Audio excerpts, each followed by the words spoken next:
Today, 46% of the over 2 billion Facebook users actually live in Asia, another 16% are in Europe, and only 10% reside in the United States and Canada. But long before many Americans began using the platform to connect with family and friends, back in February 2004, it was a rather elite and exclusive group of about 1,500 Harvard students, that later had expanded to include students at other Boston area colleges. And, during a pandemic, Facebook, the global social media leader, with a primary client base in Asia, began to return to its exclusive origins, not bringing together, but rather separating users from close relations, family and friends, personal photographs and videos, and even memorable posts, assuming to itself a responsibility to control the conversations regarding a global public health crisis, and partnering with government to promote the government response.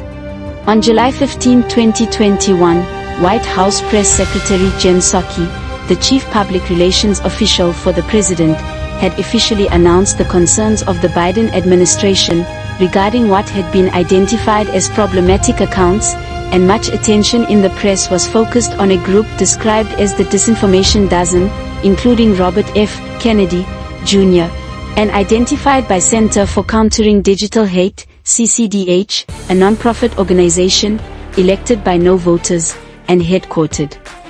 in Washington, with a partner organization in the United Kingdom, based in London, that have claimed as their goal to disrupt the online architecture to enable its rapid worldwide growth, while countering hate and disinformation.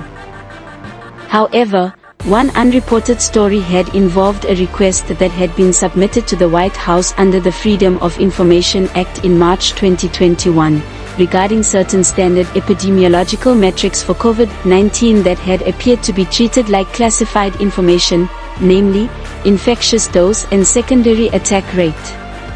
These metrics could not be classified information unless the government had owned and/or controlled the causative biological agent for a disease that, to date, has been attributed to the deaths of over 1 million Americans, and those metrics could only be classified if the novel coronavirus had originated in a laboratory.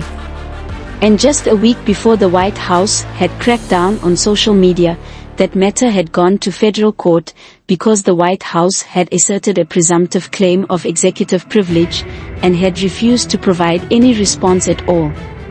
And just 4 days after the announcement from the White House regarding the Disinformation Dozen and problematic accounts, Major Mike Webb's Facebook account was permanently disabled, not because of medical misinformation, but expressly because of what were described as security reasons.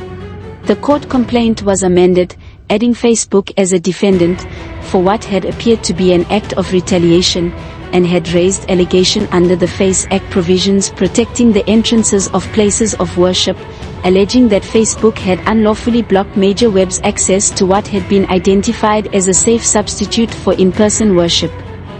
That case, without even one mention in the press, had gone all the way to the United States Supreme Court, and had refined the government position that it could neither confirm nor deny that the basic epidemiological metrics of infectious dose, prerequisite knowledge to develop an effective vaccine, without resorting to large sample size phase 3 clinical trials, and secondary attack rate, were classified information, and, thus, implicating a matter about which the White House, on May 26, 2021, had tasked the intelligence community to redouble efforts to resolve. And yet there was not even one story in the press, who have held themselves out as the champions of free speech.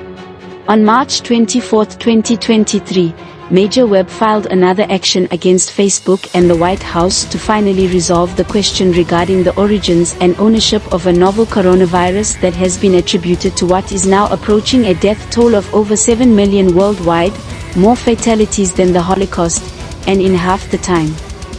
And, on April 24, 2023, Major Webb received a green light to proceed with this litigation in the D.C. Federal Court, and has requested the court to task the United States Marshals to serve the complaint and summons upon officials at Facebook and the White House, and that case is Major Mike Webb v. Meta Platforms Incorporated, case number 1:23 CVIC 816, but apparently, the president would rather make news discussing his re-election, and apparently so would the press.